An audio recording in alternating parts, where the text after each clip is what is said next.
What up, y'all? Welcome back. Today we're going to take a look at the original Forgotten Freshness from ICP. Now, this is the original that came out in 1995. It was available only in Detroit.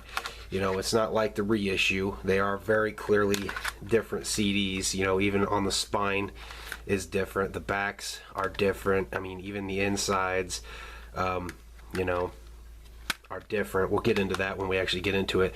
But this is the original one, and it's very hard to come by. It is extremely rare to find. You're lucky if you can find it on eBay for less than 50.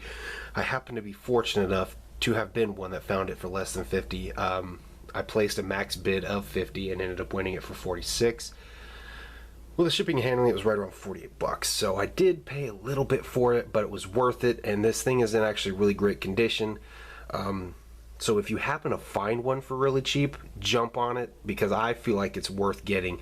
But let's go ahead and jump into it. You know, there's the front. It's very much like the reissue. Like I said, they are different.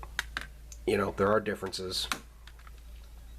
There's the back with the track listings, which is Ghetto Zone, Santa's a Fat Bitch, Clown Love, Dog Beats, Southwest Strangler, Red Christmas, Hey Vato, Life at Risk, Fat Sweaty Betty, Ask You Something, Three Rings, and Dead Pumpkins. Now, the reissue does not have Ghetto Zone, it does not have Three Rings, it does not have Life at Risk, and it does not have Ask You Something. And in fact, Ask You Something has never been re-released anywhere else except for on this disc right here. This right here, it came out sometime in 95. According to Behind the Paint's discography in the very back of the book, this came out in 95 before Riddlebox did, which is why Fat Sweaty Betty is on here, because it was Fat Sweaty Betty was released, I think, in April of 95 as a single to help promote Riddlebox, but was later dropped from the final track listing. But basically this right here is going to be your Dog Beats slash Shaggy 2 Dope's Fuck the Fuck Off, aka I guess you could call it the Shags the Clown EP that never came out. I think they just renamed it Fuck Off.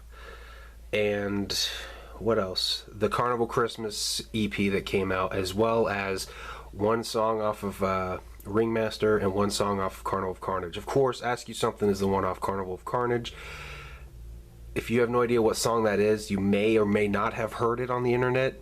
Sometimes it's been mislabeled as I Be Fucking. That's the way I heard it when I originally heard it back in New Zealand, when me, my brother, and my sister found it online. It was titled I Be Fucking, and we had never heard it, didn't know what the fuck it was.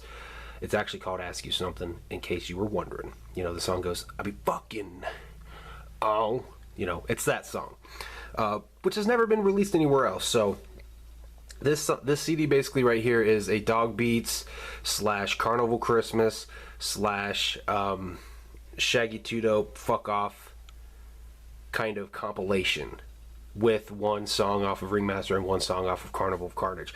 So let's go ahead and jump into this. Enough rambling about the track listings. Yeah, we're gonna keep going. We'll talk about that in a minute. There's the CD art, which has the tracks on it again. This little part right here, just like the other Forgotten Freshness, kind of gives like an intro kind of story to what Forgotten Freshness is. Get ready, ninjas, because this is the collection that your mama dreams about. All the rare shit, all the hard to find shit, and on top of that, some shit you ain't never even heard before. So quit bitching, bitch boy, cause it's all on this album. All the songs you're always trying to find. Oh, and remember, this album is for Michigan fans only. When it comes to ICP, Michigan comes first, and this album is proof that ICP will always cater to their home state. That was not even in frame. So grab a Faygo, sit back, and take a trip through time into the crates and then down into the Lost Dungeon to witness the rare ICP shit that only Michigan can witness. And remember, stay down with the clowns. So yeah, like I said, this has only been released in Detroit, and you know, it's fucking rare. I think they only made, what, 10,000 copies of this? So that is the inside. There's not a whole lot to this at all. It's sort of similar to the reissue, where it gives, you know, a little bit about the songs, but it doesn't even give much, you know, like Ask You Something right there. It just simply says originally recorded in 1992 for ICP's Carnival of Carnage LP, but was never released. You know, it doesn't even give a story about why or, you know, anything like that. It just kind of tells you what these songs were taken from, kind of thing. So, and then, you know, it has the copyright there for the songs, but not a whole lot to this at all. One thing I wanted to mention real quick, if you have any kind of hesitation of getting this, one thing I will specify: if you own a physical copy of Dog Beats, then I really don't think there's much to gain from getting this album, just because Ask You Something would be the only song you'd really probably gain out of getting this. That's really the only difference between it.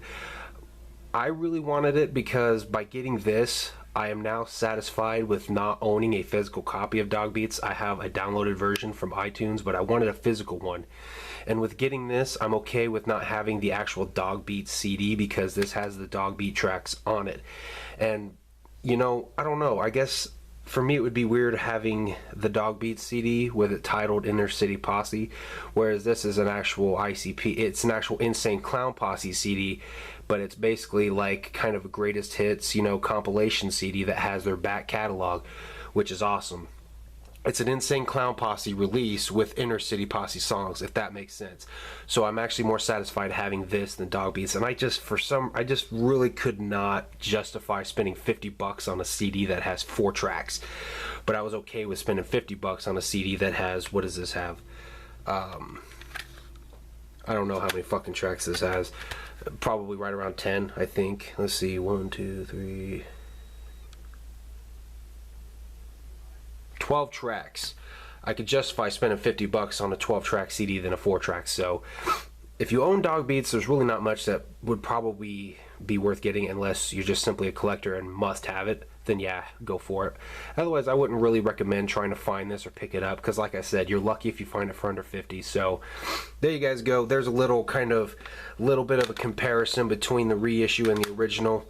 I love it. I'm glad I got it. So thanks for watching, y'all. See y'all next time. Peace.